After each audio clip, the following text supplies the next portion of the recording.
7 o'clock on a Tuesday night, and that means that I am devoting a half an hour to talking about baking advice, which is the topic tonight. And it's 7 o'clock right now. Let's just give it a couple minutes. My hope for this half hour is that we can share some great baking advice. I have listed ahead of time maybe 10 different ideas that I have to share, but I'm also going to welcome anybody who wants to pipe in and give some great advice that they have. Please feel free to jump on in and start talking about that. I know the topics that I have planned on talking about in the next half hour revolve around just basic advice, simple things that you can take with you as you go. And some are really practical, and some are more ways to enjoy baking better. My experience through the years has taught me little tips here and there. So I'm just here to share them. I'm going to give it a couple minutes before we start jumping into the full conversation. And it's 7:01 right now. Welcome everybody who's starting to join. Tonight's topic is going to be about me talking on all the different baking tips that I have to share with you.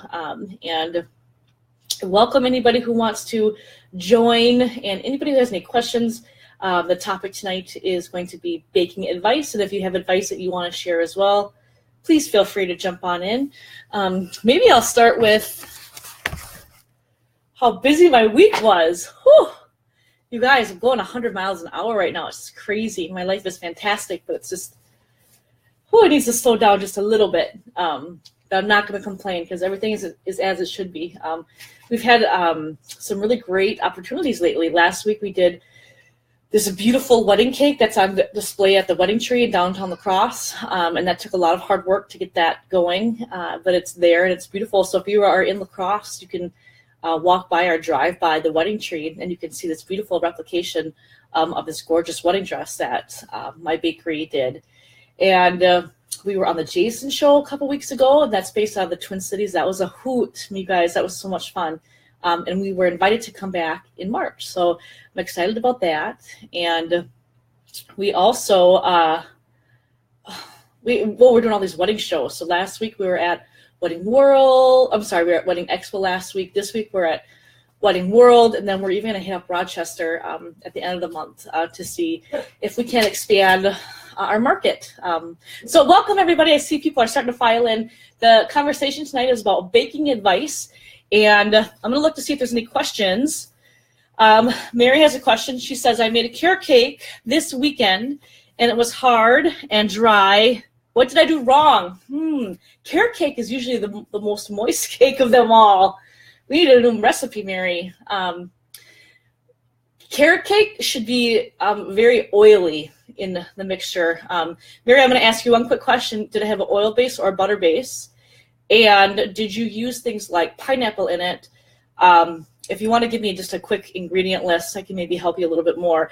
You know, when people mix cakes, one of the best advice that I can give is not to overmix a batter. And this could be for cakes or cookies. I think it's one of the most commonly, it's one of the most common mistakes that people make that they don't realize that they're doing.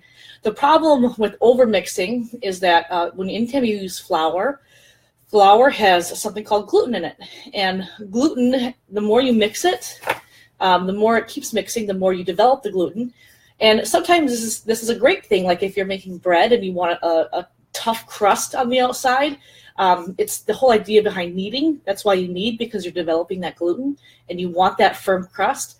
But for cakes and cookies, that's the opposite of what you want. So you need to stop mixing immediately after it comes together, which can be hard because you just want to keep going till it's perfectly combined, and it should be combined. I mean, don't get me wrong, you don't want to undermix it, but there's a beauty to stopping at the right point. And usually you can tell if you've overmixed, if the cake is too dry, and if it has tunneling in it. So if you slice a piece of cake, and I call them like little tornado tunnels, but you can see these little air pockets, but sometimes they run from the whole, so if this is your slice of cake or your cake that you just baked off, that tunnel will run from the bottom to the top. And anytime you see that, you know that you've overmixed. And it's funny because sometimes if I go to restaurants or bakeries, I see that and I think, oh, you guys overmixed your cake batter. So that's a great tip. And maybe, Mary, that has something to do with it, but it might be also just your recipe formula as well. Knowing when to pull out the cake, too, is important, because so many people leave cakes in too long, and even cookies, because they don't understand how long it takes to bake something, and they get nervous, and it's probably better to overcook than to undercook, right? But let's use our sensory, what am I trying to say? Like, be smart about knowing when something is done. So these are the clues that you look for. A cake is finished baking when it starts to pull from the sides. So you're going to see this little space that's going to start to pull from the edge of the pan to where that cake batter is. And then also do the old toothpick test, right? I mean, that's the easiest to do. You put a toothpick in the center. But also, if you touch the center of the cake, it shouldn't dip or sink in. When you touch it, it should be springy to the touch, and it should bounce back into that original mounded shape. At the bakery, we don't do, well, because I see the cake so much, I just do a touch test on the top, and I check the buoyancy. But definitely, if you overbake the cakes, especially in a convection oven, it will turn out quite dry. You know, a tip, if your cake ends up being a little bit dry, a great tip is to put a simple syrup over the top of the cake. So a simple syrup is equal parts sugar, equal parts water. So it could be 1 cup to 1 cup, or it could be a weighted measurement, like 8 ounces to 8 ounces. And you boil it just until it becomes into a syrup. You can add any sort of flavoring. Sometimes we do citrus zest in there. Sometimes we just put vanilla in.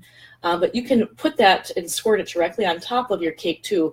And what that does is it re-enters moisture into the cake. And as it sits overnight, it kind of disperses throughout the cake. So just those are great ways to combat any problems. So if you notice that your cake isn't quite as moist as it usually is, that's a fantastic way to offset over baking.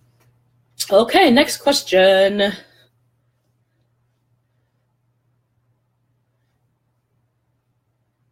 Just lots of hellos. Hi, everybody. You know, I made a list just to prep some ideas for myself, on ideas that I wanted to share with you. These are baking tips, kind of 101 basic things that you should know. And one of the best tips that I can say is to take good notes every time you make a recipe, because how many times do we think, oh, we're going to remember what happened, and I'm going to remember specifically what I would do differently. And then you walk away, and then you never remember, right? Because we are busy and we don't have photogenic memories like some other people do. But I'm going to share with you something that I have here. And this is, and I just found this right before I came on. So it's an old cookbook that I use, Best of the Best, 25 recipes from Food and Wine. Every year Food and Wine puts out this cookbook. But what I want to share with you is what this looks like on this corner. I don't know if you can see that. But what you'll see is that I write in all of my cookbooks, like almost like a journal sometimes. So it could be me just writing in this batch, particularly I did a 4 times batch. So I just multiplied out all the recipes or the ingredients in there. So it's easy for me the next time that I go in there. But I also write little notes about what's going on in my life. So for example, this one has an April 4th, 2015 note in it saying that it's Easter weekend. We're just launching Meringue Bakery. I'm making a cake for Becky Edwards this weekend. I decided not to go home for Easter. So many things happening, you know, so it's kind of fun to go back, especially if it's a favorite cookbook that you use over and over again, to write little notes in there. And I found it to be quite therapeutic as I go back and make these recipes over and over again through the years to kind of see where I was at each point. So I love that tip. And I encourage you guys to mark up your cookbooks. I mean, this is why have them pristine. You might as well just make them your own and take good notes, because that's how you become a great baker, is just trial and error, making tweaks to the next round, and just developing a recipe that's unique to you over time. Okay, we got some more questions coming in.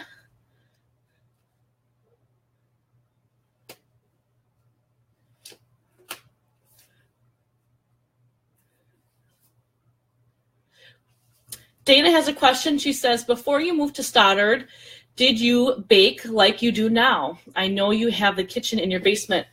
I've always been, I've been a professional baker now for 10 years. Before I transitioned into my own bakery in the La Crosse area. I was the head pastry chef at the waterfront.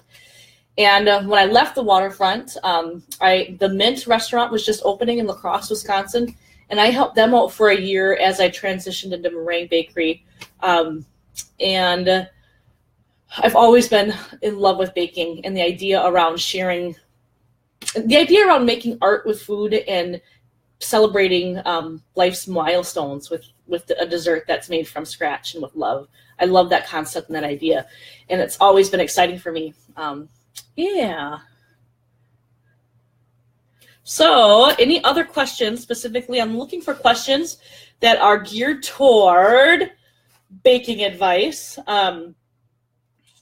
I wrote down a list of things that I can talk about, just advice that I have, some of the most important ones. One of the things that I'd like to talk about is to pre-measure out your ingredients. In the cooking world, we call this mise en place, and what it means is everything in its place. So when I start a recipe, a lot of times I will measure out, most of the time, I'll measure out all of my ingredients ahead of time. So I'll crack my eggs, get them in a bowl, measure out my sugar, get it in a bowl, put all my dry ingredients into a bowl. What makes this important is we all have busy lives, right? So when we walk away from a recipe, if a kid starts crying or whatever happens, phone rings, you walk away from the recipe and you come back and you can't remember if you put a certain ingredient in. But this solves that problem for you because you can visually then see each ingredient separated out and you know exactly where you stand. This also helps you if you make a mistake. So for example, if I measure out flour and I put it into a bowl, I can go back in if I'm questioning how much flour I added. So if I needed a half a cup and I wasn't sure if I put a full cup in, it's very easy for me to go back in and correct the problem at that point instead of if you were adding everything to one bowl right away, because then you can't go back in and subtract out what you already have into the mixture. So everything in its place, mise en place, measure everything out ahead of time, and then start your baking. And then it's like, you know what it is too? There's a certain like chi about it too when you have everything set out at your table and everything just looks so beautiful in its individual bowls, and you feel like you're a professional cook, like you're on a TV and you little Martha Stewart and you have your little bowl and you add it to the big bowl. It makes it a very therapeutic experience as well, which is maybe a little bit too deep for most people, but I like to think about baking in terms like that too, and it makes it a happier experience for me when I measure everything out ahead of time.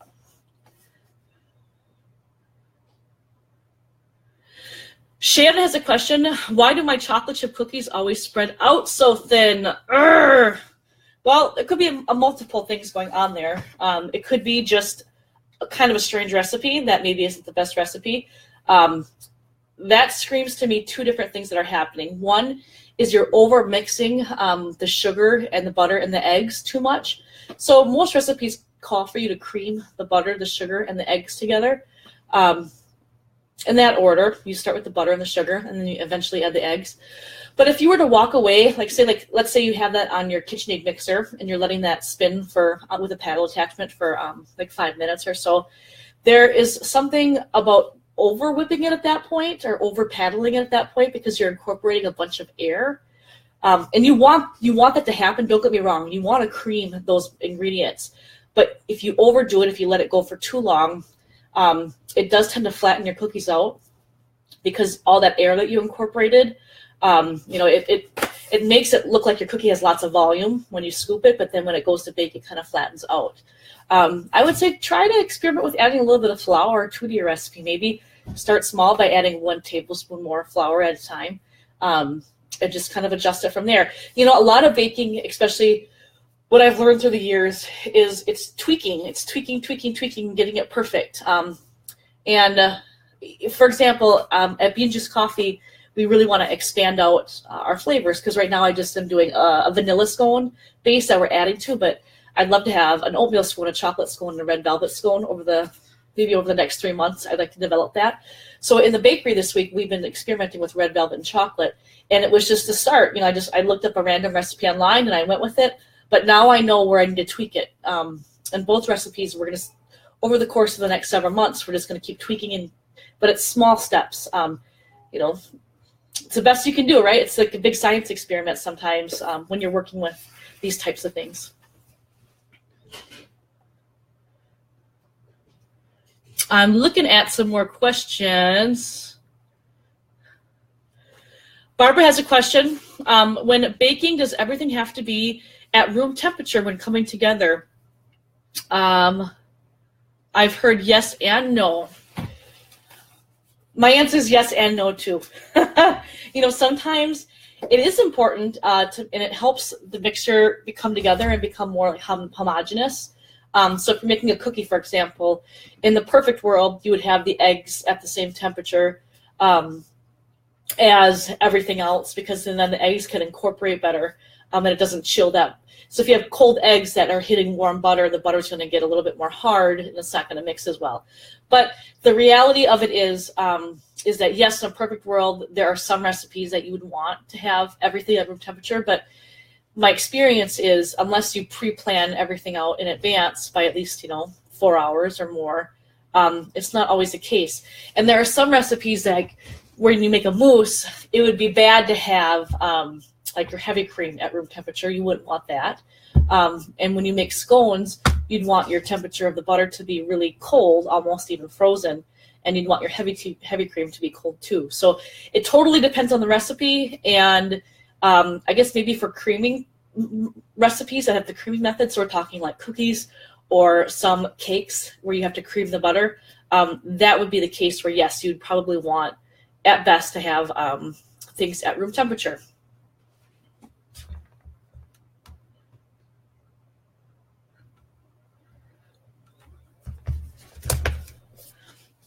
Thank you for all the comments coming in. I appreciate it. I'm looking specifically for questions that I can answer, and I've gotten lots of great messages, supportive messages in there. So I apologize if I'm missing any messages that are coming through. I do have a list of things I can talk about. And this is a good tip.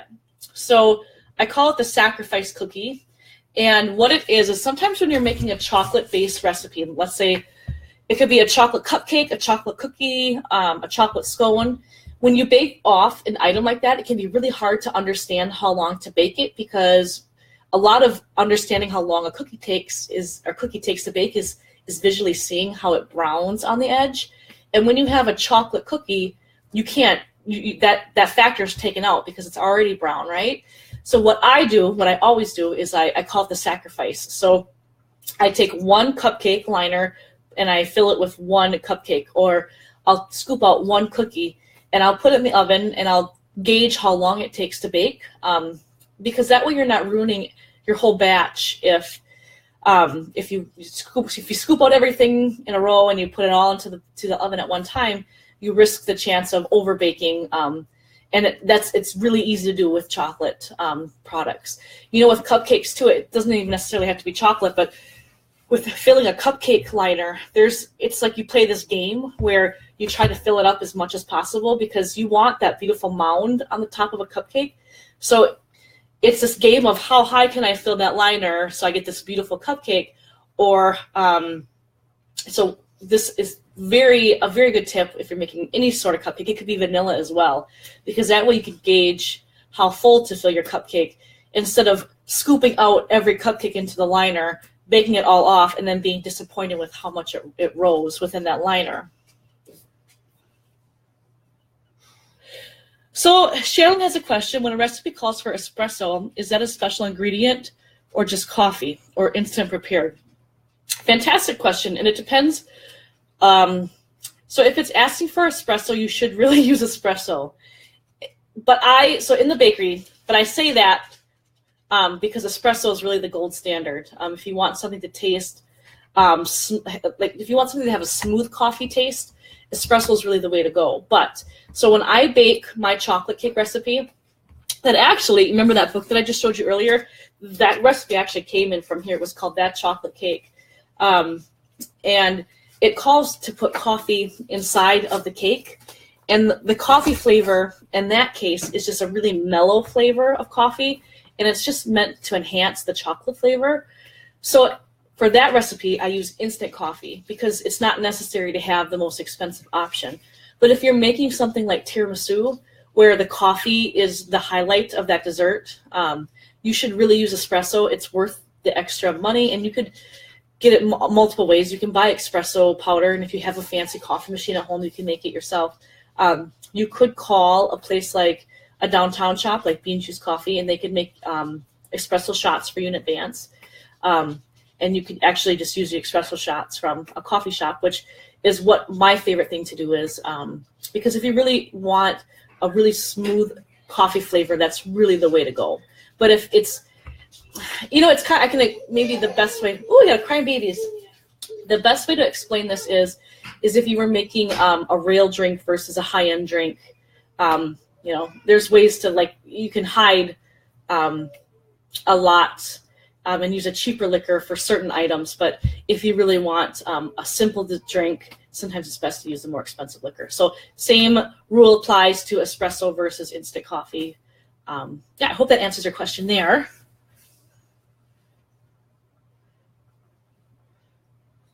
So Shannon has a question, is it a liquid or is it a powder? So Shannon, the question I have for Shannon is, where do you live? Do you live in La Crosse or do you live somewhere in Wisconsin? Because I could tell you the places that get the best espresso powder. Woodman's, Woodman's in La Crosse carries a product that has a green lid, and it's usually in the international aisle, and it's called, you can find it in the international aisle, but you can also find it in the coffee aisle, and it's instant espresso powder. And that's my go-to if I'm baking and I want espresso powder that goes into a dessert. My last choice would be using instant coffee like you would get at Walmart, like the cheap stuff. That would be my last resort. And my first resort would be to go to a local coffee shop and get the actual espresso shot, especially if you're making a dessert that has that coffee as that main flavor. I have another thing that I wanted to share with you. So adding coffee to a dessert, a chocolate dessert, is a great way to enhance chocolate flavor, and that's another great tip that I have. So the recipes that I have that use cocoa, like I'm talking red velvet cake or chocolate cake, those recipes, I use hints of chocolate in that actual recipe, or not chocolate, sorry. I use coffee in those recipes. So you wouldn't think that coffee would taste good in a red velvet cake, but red velvet has cocoa in it, and that coffee is a carrier for the cocoa to enhance that cocoa flavor. So when I add the coffee to my red velvet, it's not because I want it to taste like coffee. It's because it gives it a deeper flavor, that chocolate flavor. So adding it, and for that recipe specifically, I would make instant coffee, and I would add it to my water amount in that cake batter, and then I would use that in the recipe. Talking about cakes here, Shannon, I have a tip, another one. So it would be the difference between using oil or butter in a recipe. So here's my take on when it's appropriate to have an oil-based recipe and when it's appropriate to have a butter-based recipe. Who doesn't like butter, right? So butter's king. It tastes the best. And when you're baking with butter in a cake form, this is just cakes here, you have to know when it is smart to use a butter-based cake and when it's smart to use an oil-based cake. And a butter-based cake would be fantastic for something that you're eating the day that you bake it. So I'm talking like a coffee cake, a cake that you're not gonna like frost it and layer it, that you're just gonna make it into a bar and serve it to your family that night. That is the appropriate time to use a cake recipe that just has butter in it. And the reason behind that is butter is fantastic, but the second that you refrigerate a cake that has butter in it, I don't know the science behind it, but it's never the same. The crumb on the cake gets a little bit tough, a little bit harder, and it's never supple again. Like you would want a cake to be super soft and supple. And an oil-based cake will stay supple over the course of like 3 to 4 days. So for a wedding cake, all of my wedding cake recipes have an oil base in them. Some of my cupcake recipes, because cupcakes are something that you would want to make the day of and eat that day, a lot of them have butter-based recipes in them. Does that make sense? Does anybody have any more questions on that one?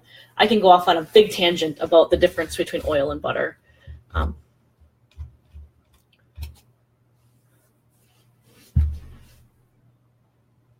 I'm looking now to see if there's any more questions. So I'm looking for questions that are specific to any baking questions that you may have, and also if anybody has any great tips that they want to share. let's hear it. We're all in this together, right? So one question said, I just started making French macaroons. Man, those puppies are hard. Have you made those? And if so, do you have any tips? Oh man, French macaroons are their own beast. And I personally, and I wish I would have clocked how many times I tried different recipes, but over the course of the years, I've probably tried 50 to 100 French macaron recipes. I mean, literally, there's been times where every time I make them, I would try a different recipe because I was trying to find the best formula. In French macaroons, the best experience I've had are with recipes that have a cooked sugar. So what that means is that you cook, so you would whip your egg whites separately to a soft peak, and then you would cook a sugar amount to about 246 degrees, and then you would stream in your sugar into that egg whites, and then you would make a meringue, like this beautiful glossy meringue, and that's what you add your almond flour to. So look for recipes that call for that technique. I feel like it's a little bit more stable. And also, at the bakery, we've taken a lot of strides. My employee Jessica actually has. She's documented in our oven, like the exact oven placement where the French macaroons bake the best at. And we've had the best bet at cooking them at low temperatures for like about 14 minutes. So like 300, 280 degrees, somewhere in there, because then they won't brown as much. French macaroons, man, they're a hard nut to crack. It took me years to figure it out. And I actually, for the first time, feel like I have a product that I feel confident in and that we could sell it. And I feel like I could put my label on it and be proud of it. But it took me a long time to get there. So anybody else have any baking questions? So the time is getting closer to 7:27. So we can probably get one or two more questions in. I really appreciate all of you listening. I mean, who would have thought that you would all want to listen to me talk about baking? I am trying to think of other tips that I have for baking. I know I've mentioned this before, but one of my favorite things to do in the bakery is to take a zester, and you can buy microplane zesters at hardware stores. And I use that to zest spices like nutmeg, but I also use it to zest citrus into my cake recipes. So that would be a fantastic tip as well. Anytime you want to brighten up a cake, just use a little bit of lemon zest. And it's not something that you notice in the cake, but it just gives that extra little bit of zip. Speaking of cake, I love to use cake flour. I mean, does anybody have any experience with cake flour? Because if you're using cake flour, it has less gluten in it, and it makes a more supple product. So you can find cake flour at the grocery stores. It's usually in this little box. Silk something, soft and silk. maybe that's like, I think that's the name of it, the product, or the name brand. But they have one that I purchase anytime I go to Walmart. And that would be the product that if you're making a cake, it's worth it to buy a box of cake flour to use instead of all-purpose flour.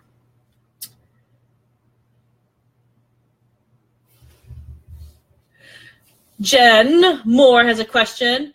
What are your tips to make frosting as smooth as yours? So I use a frosting that is called a Swiss buttercream.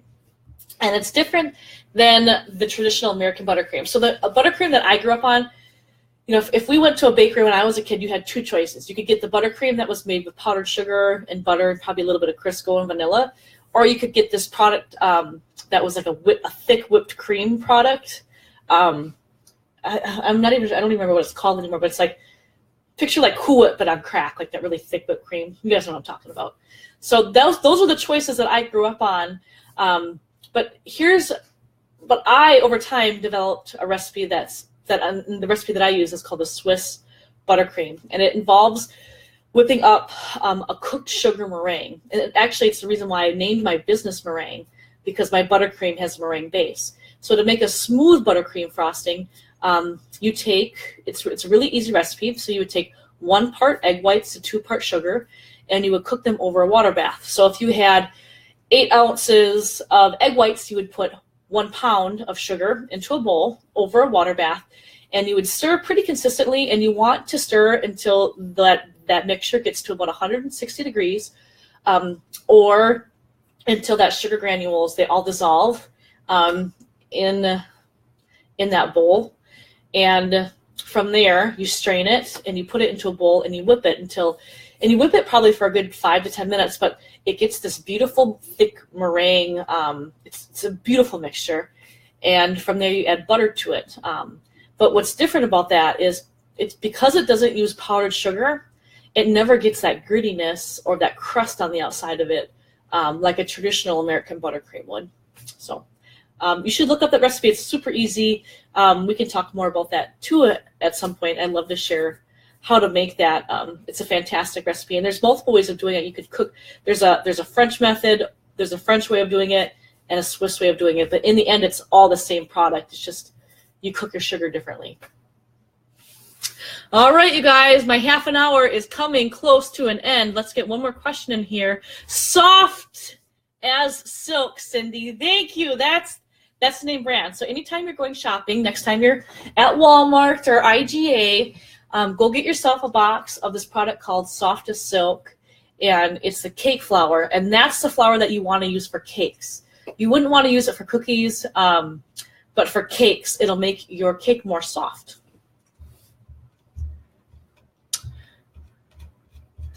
All right, 7:32 on a Tuesday night, so I'm going to wrap it up. Thank you so much for listening to me talk.